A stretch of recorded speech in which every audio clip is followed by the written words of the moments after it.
$35 for one booster? We're living in Crazy Town now. We are firmly situated in Crazy Town. All right, I am interrupting the video to let you know that we ran into a couple of problems recording this one.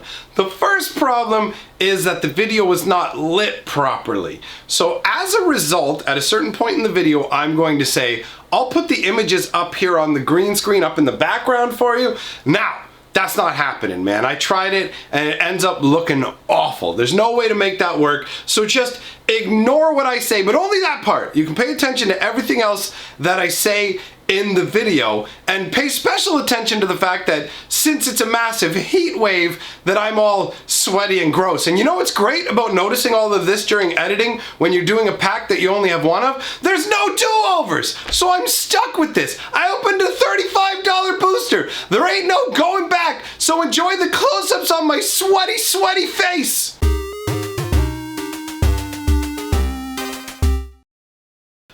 Greetings, owners of fine luxury cardboard rectangles. We are here today to open a $35 Planeswalker booster. This is from Gideon's signature spellbook. Now, when you buy that box, if you've seen it on the shelf and you've wondered to yourself, oh, what's inside there? This is it. This tiny little booster pack. They give you a huge square box and it extends the artwork. You see how you got the little squiggly McDigglies down here? Well, they get extended out a little on the box. And then behind him, when you open the box, you pull it out. This is what it says. It says, when the fight seems hopeless, fight harder. Wow, such inspirement. Wow, we're really gonna miss you, Gideon. We're really gonna miss you, buddy. You've made a huge impact on us with your amazing words. Remember the flavor text of that one card where it's like, Gideon may not know this, but he definitely knows a bad guy and how to punch, or some dumb nonsense. I can't even remember. My brain creates a block where it's like, no. Don't even remember that dreadful flavor text where it's like, Gideon can still punch bad guys in the face. It's like, oh, come on, man. Come on. So, if you guys don't know what the deal is, this was actually originally created as like a tribute to Gideon because he's gone now. He's in the arms of the angel. Sarah McLachlan's playing for him and he is no longer with us.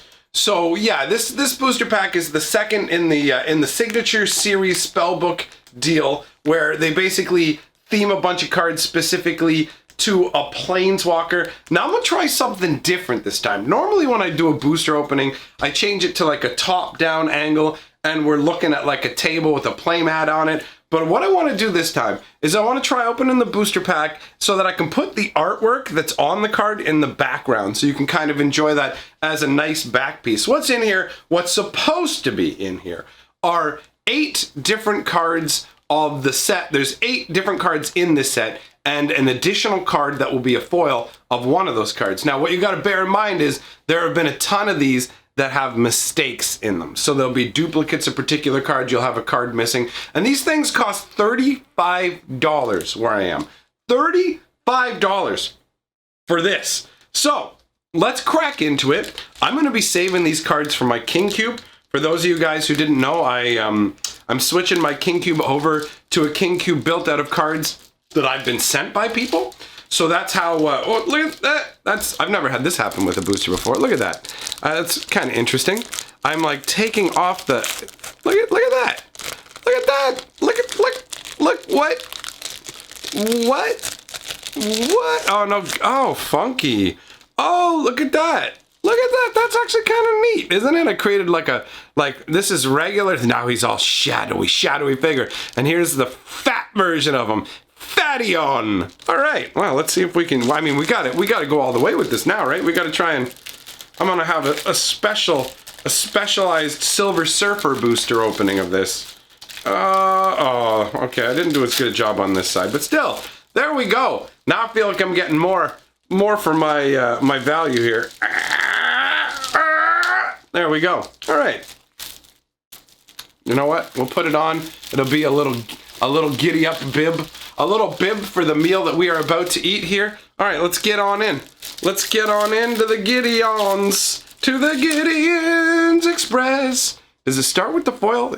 It does. It does start with the foil. So we got a foil Martyr's Bond. Now this artwork is done by Seb McKinnon. There's a reason I told you guys that I wanted to have the art in the background. Because, I mean, look at that. Focus! There we go. Look at that. Martyr's Bond is a very interesting card. It's like a Grave Pact, but expanded out to way past Grave Pact levels, right? 6 mana, and the current wording of the card, because this was originally printed in a commander set, is whenever Martyr's Bond or another non-land permanent you control is put into a graveyard from the battlefield, each opponent sacrifices a permanent that shares a card type with it. So this is pretty gross for commander. Honestly, these are going in my King Cube, so I guess I'll put the foil version in my King Cube and I'll have a regular version if the regular version is in here, if they didn't mess it up. So let me just put this one down gently. Oh, here we go. Here's actually the card that a lot of people said that they got multiple copies of. It's the Black Blade Reforged. Is it supposed to have this weird light effect up at the top? I don't know. That almost looks misprinty, but either way, this is the Black Blade, and this is the Black Blade is the weapon of Dak and Black Blade. Come on, man, focus. What if I? There we go. Black and Dak Blade, apparently. All right, so Dak and Black Blade. This is his weapon, and Dak and Black Blade was originally painted by Richard Kane Ferguson, so they actually got Richard Kane to come and do the Gideon's version specifically, and I am a huge fan. A huge fan of this artwork. I love Richard Kane Ferguson. One of my absolute favorites. So this one says, when equipped creature gets +1/+1 for each land you control. It's a 2 casting cost artifact. Equip legendary creature for 3, and equip regularly for 7. So that's what you're getting with this. And okay, so maybe we're not going to get 2 Black Blades. Then we've got Worship. Oh yeah. So this I don't know, man. This, I mean, it shows Gideon holding up a little like tribute, I guess, to Oketra. That's what's going on here, is he's showing tribute to Oketra. I don't really care for the artwork, but I definitely like Worship. I mean, the fact that this thing will keep you alive as long as you have a creature out is pretty solid. It's very difficult to take somebody out with damage when as long as they have a creature out, they can't actually be reduced to below 1, honestly. Flavor text says, even after all that befell Amonkhet, Gideon never believed his trust in Oketra was misplaced. It was, Gideon. It was. You blew it. You backed the wrong horse. Then we've got True Conviction. This one's gross, man. 6 mana. The white mana symbols look kind of wonk in this. The cards definitely look very different. So 6 mana. And what does this one do? It's an enchantment that gives all your creatures double strike and lifelink. That's pretty nuts, man. That's pretty nuts. Woo! Speaking of nuts, the heat here is nuts. So you can see it in my sweatification.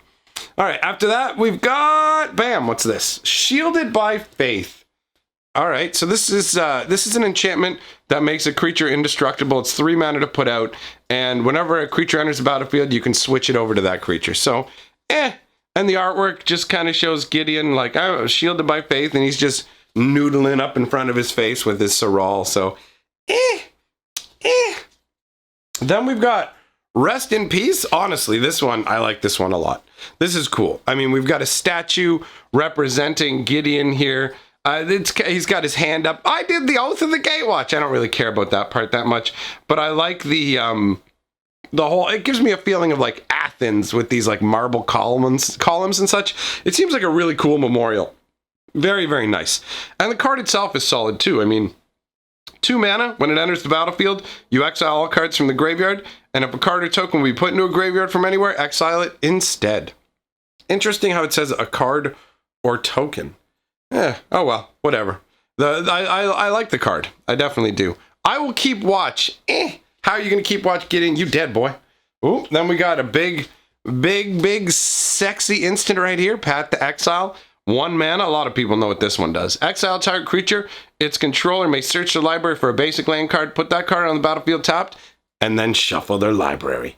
That one's, this actually has some really like explosive artwork. Action! I like action! Moving on. We've got, oh, Martyr's Bond. Okay, we already did Martyr's Bond. Oh, I actually got a proper one. There are no mistakes with mine. Very cool. I got all the cards I'm supposed to. So I got Gideon Jura here. 2 white, 3 colors for a 6 loyalty Planeswalker, +2 during target opponent's next turn. Creatures that player controls attack Gideon Jura if able. -2, destroy target tapped creature. And 0, until end of turn, he becomes a 6/6 human soldier creature that's still a planeswalker. Prevent all damage that would be dealt to him this turn. So this is the original Gideon. You can tell because it has his full name, right? Like there's Jace Balerion, Liliana, all that stuff. Liliana Vess, where they say their full name, like their parents are talking to them, they've been bad. Gideon Jura, clean up your room. So overall, what do I think of the box set? Well, you know what? Now that dinner's over and I didn't get a drop on me, let's get rid of this. What do I think about it? I think that it's overpackaged, and I think that the signature spell books are overpriced. In all honesty, this is definitely cool because, as I said, I am going to go ahead and change my King Cube up so that it does. I'm basically getting rid of my old King Cube and I'm replacing it with cards that I've been sent out by people. I have a number of different things that have already been sent. Some of them are like altered arts. Some of them are like fan mod painted cards, things like that. But either way, I'm now building a fan version of the King Cube. That's the way we're going. So special thanks to James P., who was the one who was kind enough to send this booster pack out to me, because in all honesty, I wasn't willing to spend the $35 that it would take to acquire one of these. And being the smart guy that he is, he ditched the box and just mailed me the pack. Because honestly, the amount of extra shipping it would cost to mail that box isn't worth it, because the box adds nothing. It's just to hide the fact that they're selling you a 9-card booster pack for $35. $35 for a 9-card booster pack.